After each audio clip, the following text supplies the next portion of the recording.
Ito mga kasabong, magpapakita ko ito. Sales ko po ito ngayong araw. Diba? Sales ko po ito ngayong araw.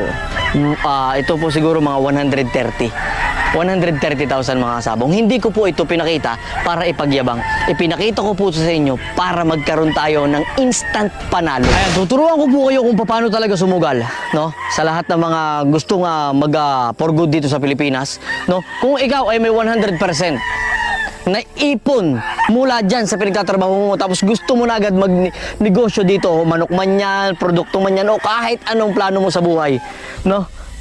Ganito po yung tamang pagsusugal. Meron kang 100%, hindi 100,000, 100% kung magkano man yan. Yung 25% po doon, susugal mo sa negosyong hindi ka sure. Gusto mo lang. Ang importante doon yung gusto mo eh. Importante doon yung mag-i-enjoy ka. Di ba? O sige sa manok, sige okay lang magmanok, pero dapat align ka. No? O ano ba, perfume, basta kung saan ka masaya. Kung ano yung ginagawa mo, expertise mo, kung saan ka magaling. O di ba? Yun yung tutukan mo. So ibig sabihin, yung 25% dun sa naipon mo is isusugal mo siya sa negosyong gusto mong pagkitaan. May good news mga kasabong. Ito good news. Talo yan. Talo yan mga kasabong. Pero talo man yan, panalo ka pa rin kasi may natutunan ka. Yung 25% hindi mo pa iindahin yan. At least may natutunan ka. So laban ka ulit, 25% ulit, pwede mo ulit yan isugal dun sa bagay na medyo alam mo na. See? Medyo alam mo na. Kasi mga kasabong, nakukuha mo na eh. May good news ulit, matatalo ulit. Diba? Matatalo ulit. Sa pangatlong 25%, kailangan mo ng galingan. Kasi doon sa dalawang 25% mo, nalaman mo na kung bakit hindi kumikita. Nalaman mo na kung bakit hindi ka nakakabuhay ng manok, kung manok man yung pagkakitaan mo. Nalaman mo na kung paano i-market yung manok. Nalaman mo na kung paano i-market yung produktong gusto mo. So doon sa 25%, mga kasabong, dapat kumita na. Dapat maging strong na. Kasi yung 25% na matitira sa pamilya mo naman yun eh. Savings mo na talaga yun. Hindi mo na siya pwedeng galawin.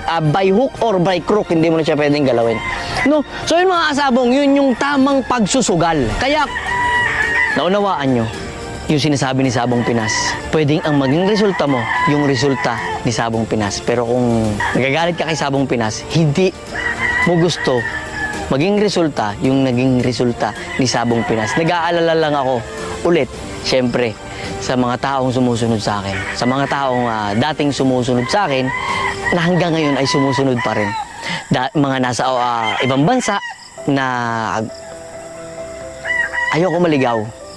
Ayoko po kayo maligaw. Pero kung gusto mo talagang iangat sarili mo, kung gusto mong i-evolve, kailangan magkaroon ka ng game plan. Hindi ka po pwedeng lalaban ng alanganin ka. No game plan. No? So, lumaban ka ng may utak. Di ba? Hindi yung basta bara-bara lang, sugal lang, hindi ganun mga sabong. Kung gusto mo talagang iunlad, kung gusto mong ipasa, kung gusto mong hindi lang hanggang sa'yo, yung farm na ipuput up mo, gamitin mo utak. Kaya mga kasabong, hindi ko sinasabing magaling ako. Marami akong pinagdaan ng mali. No? Since ako naman yung nagkukwento, kaya ako yung bida. Di ba kasabong, di ba? Marami naman tayong pinagdaanan. Kung paano natin tatawanan yung mga bawat bagay na pinagdadaanan natin, no? Challenges na pala, hindi natin alam na challenges. Di ba? Problema na pala, hindi natin alam na problema. Di ba? Yun yung pagngiti ni Sabong Pinas. Yun yung pagngiti sa problema. Yun yung pagsakay sa problema. Sakyan mo lang, tanggapin mo lang lahat ng buhay may problema. Sakyan mo lang yan. Di ba? Darating ang panahon na maiisip mo, aba o nga pala, problema nga pala yun. Hindi ko naramdaman bakit. Masaya ka eh. Di ba? Yun yung kahulugan, yun yung kahalagahan ng pagiging masaya sa ginagawa. Kaya kung ikaw, OFW ka, hanapin mo lang kung saan ka masaya. Tapos pagyamanin mo, isipin mo kung paano, wala kang inaapakang tao, tama yung intention, pak, blessing yung naghihintay para sa'yo. Isipin mo lang kung tama ba o mali yung sinasabi ko. Pero kapag mali, bahala ka na. Kapag tama, thank you.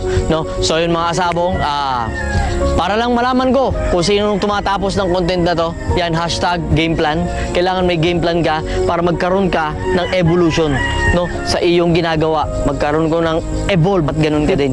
Ganun si Sabong Pinas. Ganun yung mindset ni Sabong Pinas na hindi lang hanggang dito yung evolve na gagawin ni Sabong Pinas. Ibig sabihin, kapag naabot ko to, kasama ko si Lord. Kapag naabot nyo yun, kasama nyo si Lord. Lahat yan mga kasabong, kasama nyo yan.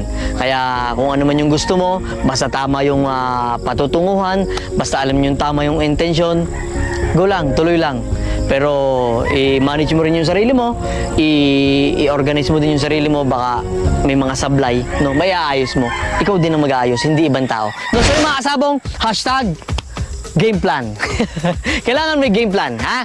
So yun mga kasabong, maraming salamat. Sana nagustuhan mo yung content natin ngayon. At kung hindi mo man nagustuhan, okay lang. Basta subscribe ka naman, ibalato mo naman sa akin. Wala naman bayad. Deserve ko naman sigurong i-subscribe. Pa-subscribe naman para lang malaman ko kung marami tayo o konti tayo. Pero huwag kang mag-alala. Lagi akong gagawa ng maayos sa content para po sa inyong lahat, no? So yun mga kasabong, maraming salamat sa lahat ng mga sumusubaybay, sumusuporta at patuloy na naniniwala sa AG Pichong Game Farm at Sabong Pinas. No, so yun mga kasabong, hashtag game plan. So yun mga kasabong, maraming salamat at kita-kits sa next. Ops, teka lang mga kasabong pala. Yan. Kung gusto mo sumali sa hulugan system, yan, yung ating page, mag-message ka lang po dyan ng Tatak Sabong Pinas. Papasok ka sa group chat, tapos pagpasok mo sa group chat, malalaman mo na kung paano sumali sa hulugan system. Yeah! So yung mga sabong, maraming salamat at kita-kits sa next episode ng Sabong Pinas. Alright, love you all guys.